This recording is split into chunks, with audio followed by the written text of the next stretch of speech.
جس طرح صحابہ کرام رضوان اللہ تعالی اجمعین نے حضور سے عشق کیا اور حضور کی اتباع کی، آگے اولیاء اللہ نے بھی اسی طرح اپنی ساری زندگیوں کو عشق مصطفیٰ اور اتباع مصطفیٰ میں گزار دیا۔ آخری چند باتیں یہ بھی عرض کرتا چلوں کہ اولیاء اللہ تو اولیاء اللہ کے ایسے کاملین بادشاہوں میں سے بادشاہ بھی گزرے جنہوں نے اپنی ساری زندگی رسول اللہ کی اتباع میں گزاری، جن میں سے ایک دلی کا بادشاہ، پورے ہندوستان کا دوسرے نمبر پر بادشاہ سلطان شمس الدین التمش رحمت اللہ تعالی علیہ تھا۔ ایسا کامل اور اکمل بادشاہ تھا جس کی وفات کل والے دن ہوئی، جس کی وفات کل جو گزر گیا شعبان مبارک کا کل جو دن گزرا ہے، اس دن کو جس کی وفات ہوئی، یعنی اسی مہینے کی کل والی تاریخ میں جس کی وفات ہوئی، ایسا اکمل اور کامل بزرگ بادشاہ، ایسا عادل اور متقی پرہیزگار بادشاہ گزرا جس کی ساری رات حضرت قطب الدین بختیار کاکی کا خلیفہ بھی تھا، مرید بھی تھا، اور سلطان قطب الدین ایبک کا غلام بھی تھا اور اس کا داماد بھی تھا، اور ایسا ذہین اور دور اندیش تھا۔ اور یہی تھا کہ قطب الدین ایبک کے بعد جس نے پورے ہندوستان پر حکومت کی اور 36 سال حکومت کی، ساری ریا اس پر خوش تھی، کیا کافر کیا مسلمان سب اس پر خوش تھے۔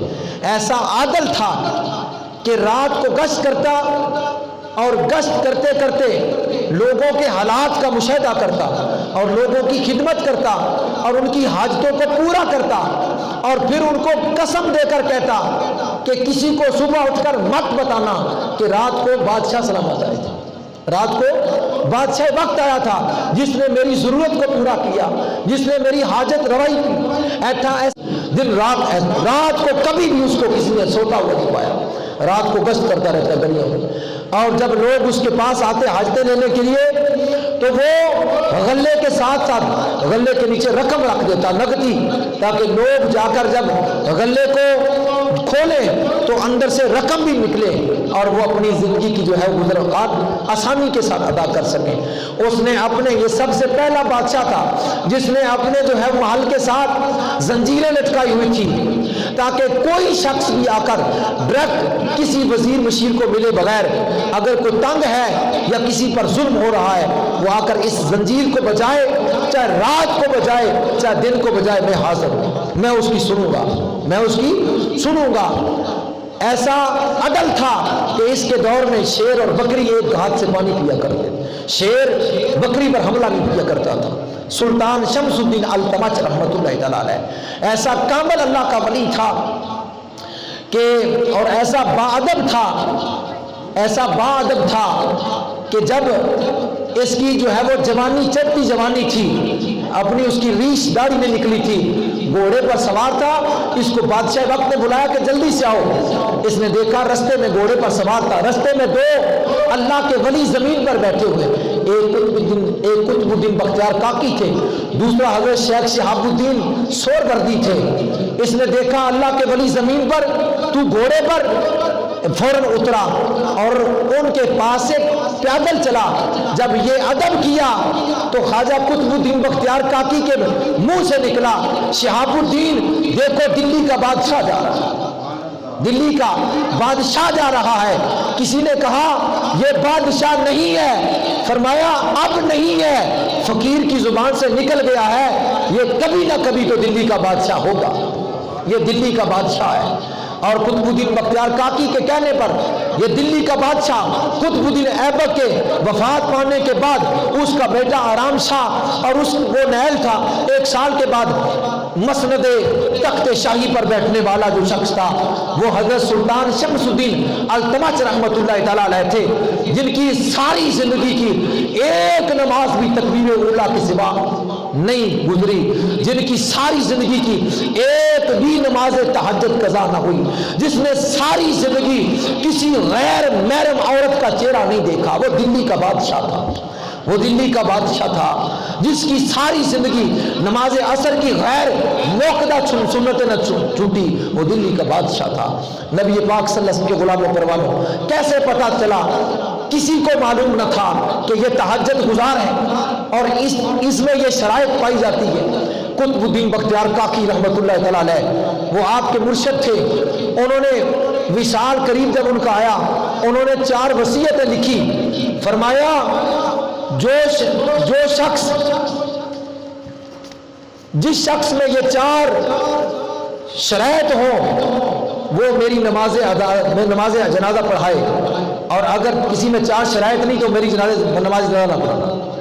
وہ 4 شرائط کیا تھی؟ پہلی شرط یہ تھی کہ قطب الدین بختیار کاکی رحمۃ اللہ تعالیٰ جو خواجہ معین الدین چشتی اجمیری کے خلیفہ تھے، تو بابا فرید الدین گنج شکر کے پیر و مرشد تھے، وہ خواجہ قطب الدین بختیار کاکی رحمۃ اللہ تعالیٰ علیہ، آپ نے فرمایا پہلی شرط یہ ہے کہ جس شخص کی ساری زندگی تکبیر اولا نہ چھوٹی ہو۔ تکبیر اولا کہتے ہیں سب سے پہلے جب امام کہتا ہے اللہ اکبر تو جو مقتدی ساتھ اللہ اکبر کہتے ہیں وہ کہتے ہیں تکبیر اولا کے ساتھ، جو پیچھے آئے وہ تکبیر اولا ان کی غائب وہ مسبوق ہے، یہ تکبیر اولا کے ساتھ ملے ہیں، یعنی پہلی اللہ اکبر۔ تو ہمارا حال یہ مسجد میں بیٹھے ہوتے ہیں تکبیر اولا نکل جاتی ہے، ہمیں کل تکبیر اولا کی پرواہ، تکبیر اولا کیا چیز ہے؟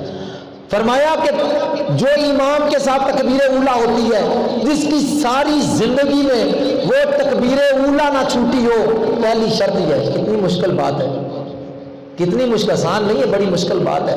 1 دن 2 دن 4 دن 5 دن چھوٹ جاتی ہے، لیکن شرط تھی یہ، اور قطب الدین بختیار کاکی جانتے تھے کس میں یہ شرط پائی جاتی ہے، کس میں یہ شرط پائی جاتی ہے۔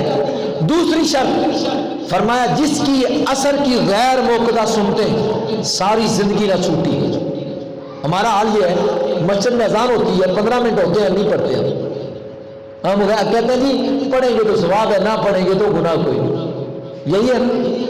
لیکن یا ہم پڑھتے نہیں، بیٹھے ہیں وقت ملا ہوا ہے نہیں پڑھتے، لیکن کتنی سخت شرط ہے کہ جس کی غیر موقدہ سنتے بھی نہ چھوٹی ہوئی۔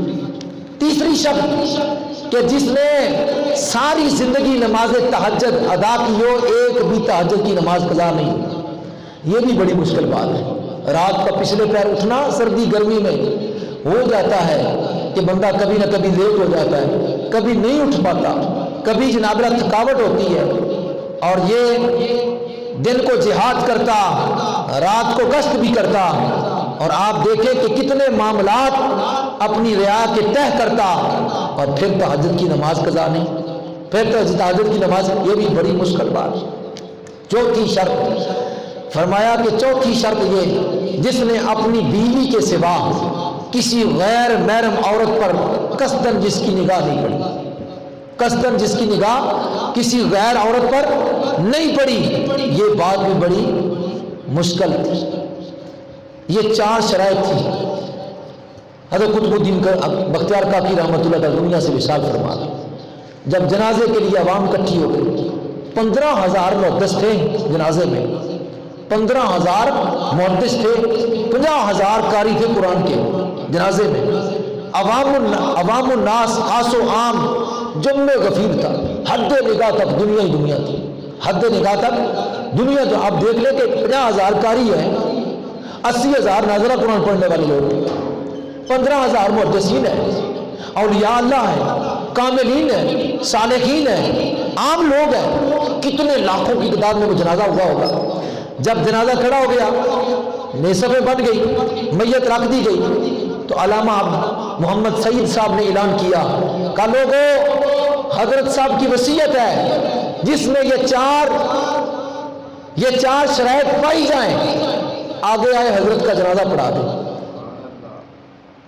اب نہ محدثین میں سے کوئی نکل رہا ہے، نہ اولیاء اللہ سے کوئی نکل رہا ہے، نہ کوئی صالحین سے نکل رہا ہے، نہ کوئی قرآن کے حافظوں میں نکل رہا ہے، نہ کوئی علماء دین سے نکل رہا ہے، نہ کوئی عام اور خاص لوگوں سے نکل رہا ہے۔ تو شمس الدین التمش سلطان دلی کا بادشاہ سلطان شمس الدین التمش کبھی ادھر دیکھتا ہے گھور گھور کر، کبھی ادھر دیکھتا ہے کہ کوئی ہے نکلنے والا، کوئی ہے۔ آخر کار جب کوئی نہ نکلا تو اس کی آنکھوں سے آنسو نکلے، گردن جھک گئی، گردن جھک گئی. فرمایا اگر میرے پیر و مرشد خواجہ میرے پیر و مرشد نہ ہوتے، آپ کا یہ حکم نہ ہوتا تو کبھی بھی یہ راز فاش نہ ہونے دیتا. اب آپ کا حکم ہے، کیا کروں؟ پھر آگے بڑھا، جسم پر لرزہ طاری ہے، اور جا کر جھکا میت پر اور چہرے سے پردہ ہٹایا اور ہچ بچ گئی اور رو کر کہنے لگا خود چلے گئے اور میرا راز فاش کر گئے. فقط خدا کو پتا تھا یا آپ کو پتا تھا میرے بارے میں، یا مجھے پتا تھا؟ اس کے علاوہ کسی وزیر مشیر کو بھی میرے بارے میں نہیں پتا تھا. خود چلے گئے، میرا پردہ چاک کر کے چلے گئے. یعنی ایسا عمل جو بے ریا تھا، جس کی کسی کو خبر ہی نہیں تھی.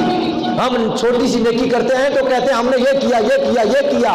اتنا عرصہ بیت گیا لیکن اپنے اس عمل کو کسی کو بتایا ہی نہیں اور کسی تک خبر ہی نہیں پہنچی. یہ اگر خواجہ یہ نہ لکھتے، یہ وصیت خواجہ نہ لکھتے تو یہ راز جناب شمس الدین التمش کے سینے میں ہی محفوظ ہو جاتا اور وہ قبر میں چلا جاتا. یہ راز قطب الدین بختیار کاکی نے اس لیے عیاں کروایا کہ آپ نے اس لیے عیاں کروایا تاکہ بعد میں آنے والے بادشاہوں کو یہ پتہ چل جائے کہ سلطان شمس الدین التمش کیسا بادشاہ تھا. سلطان شمس الدین التمش کیسا بادشاہ تھا، اس کی کیسی زندگی کا طرز عمل تھا، کیسا وہ حضور کی تباہ کرنے والا تھا. ایک طرف ریا کے معاملات، دوسری طرف شریعت مصطفیٰ کی پاسداری. دن کا غازی، رات کا نمازی، دن کو ریا کے معاملات طے کرنے والا، رات کو قطب الدین بختیار کاکی کے قدم دبانے والا، رات کو قطب الدین بختیار کاکی کے قدموں پر بیٹھنے والا، ان کی خدمت کرنے والا، اولیاء اللہ کے ساتھ میں ہاتھ درجے سے محبت کرنے والا، شریعت مصطفیٰ کی پاسداری کرنے والا، وہ جناب شمس الدین التمش رحمت اللہ تعالیٰ علیہ، جس نے حضرت خواجہ قطب الدین بختیار کاکی رحمت اللہ تعالیٰ علیہ کا جنازہ پڑھایا. تب لوگوں کو پتا چلا، مخلوق اور ریا کو پتا چلا ہمارا بادشاہ اتنا نیک ہے کہ جس نے ساری زندگی عصر کی غیر مقتدہ سنتیں نہیں چھوڑی، جس نے ساری زندگی تکبیر اولیٰ نہیں چھوڑی، اور جس نے ساری زندگی کسی جو ہے وہ غیر محرم کے چہرے پر قصداً نگاہ بھی نہیں ڈالی، اور جس نے ساری زندگی جناب تہجد کی نماز قضا نہ کی. اب دیکھیں وہ بادشاہ وقت تھا. آج کے بادشاہوں کا حال بھی دیکھ لیں اور وہ بھی اس وقت کے بادشاہ کا بھی حال دیکھ لیں. نبی پاک صلی اللہ علیہ وسلم کے غلاموں پروان، آج تاریخ تبھی تو اس کو یاد کرتی ہے، تاریخ آج اس کے نام کو یاد کرتی ہے، اس کے کردار کو سلام کرتی ہے، اور ان کے جناب اس کے عملیہ اس کے عملوں پر اس کو جو ہے وہ سروت مارتی ہے. آج جو ہے وہ دنیا اس کو یاد کرتی ہے. اس لیے یاد کرتی ہے کہ اس نے اپنی رعا کے ساتھ عدل کیا، انصاف کیا، اور اپنی رعا جو غریب تھی اس کو مالدار کیا، اور جو گرے ہوئے لوگ تھے ان کو سہارا دے کر اٹھایا. اور جناب رات کو پھر ایسا بے ریا عمل ہوتا کہ ایک تو ان کی دستگیری فرماتا اور ان کی حاجت روائی فرماتا، اور ساتھ قسم دیتا کہ میرے بارے کسی کو مت کہنا، میرے بارے کسی کو مت کہنا، میں یہ جو کچھ کر رہا ہوں اللہ اس کے رسول کی رضا کے لیے کر رہا ہوں. یہ آخری چند باتیں اس لیے کہہ دی کہ تاکہ ہمارا حصہ بھی جو ہے وہ ان کے جو ہے چاہنے والوں میں ہو جائے کہ ان کی وفات، کیونکہ وہ دل ان کی یاد تازہ ہو جائے، ان کی یاد تازہ ہو جائے. نبی پاک صلی اللہ علیہ وسلم کے غلاموں پروانوں، یہ جو بادشاہ تھا یہ ایک غلام بادشاہ تھا. سلطان شمس الدین التمش غلام بادشاہ تھا. حضرت سلطان شہاب الدین غوری رحمت اللہ تعالیٰ جو عادل اور زبردست بہادر قسم کا سلطان تھا، جس نے جناب اللہ کے غور سے آ کر ہندوستان پر دین اسلام کی جو ہے والا سر بلندی کے لیے پرچم بلند کیا تھا.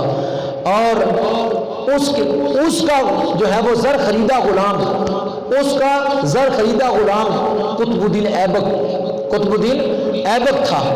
اور وہ قطب الدین ایبک پہلا غلام تھا جو شہاب الدین غوری کا خریدا ہوا تھا، جس نے آ کر ہندوستان میں پہلے مسلمانوں کی مسلمان بادشاہ تھا جس نے حکومت کی. اور اس کے بعد یہ دوسرا بادشاہ تھا، یہ غلام تھا، وہ غلام تھا شہاب الدین غوری کا قطب الدین ایبک، اور یہ سلطان شمس الدین التمش یہ غلام تھا اپنے قطب الدین ایبک کا. اس کا غلام بھی تھا اور اس کا دماد بھی تھا. اس کی 3 بیٹیاں تھیں، اس نے 2 بیٹیاں یکے بعد دیگرے ناصر الدین قباچہ کے خط میں دی اور ایک بیٹی جو ہے سلطان شمس الدین التمش اس کو دی. یعنی وہ غلام بھی تھا اس کا اور داماد بھی تھا اور نہایت فراست کا مالک تھا. اس نے 26 سال حکومت کی اور مسلمانوں کی شاندار حکومت کی. جس وقت مغولوں کی حکومت تھی، پوری دنیا پر مغولوں کا دورہ تھا. وہ چنگیز خان ظالم بادشاہ جس نے ہر طرف مسلمانوں کو تباہ کر دیا تھا، اس وقت اگر ایک مسلمانوں کی حکومت تھی تو وہ سلطان شمس الدین التمش کی تھی جو ہندوستان پر تھی، جس نے دین اسلام کا ڈنکا بجایا ہوا تھا. اور اس نے بڑے بڑے صالحین کا دور پایا. خواجہ معین الدین چشتی کا دور پایا، قطب الدین بختیار کاکی کا دور پایا، ان کے تو وہ مرید تھے اور خلیفہ بھی تھے.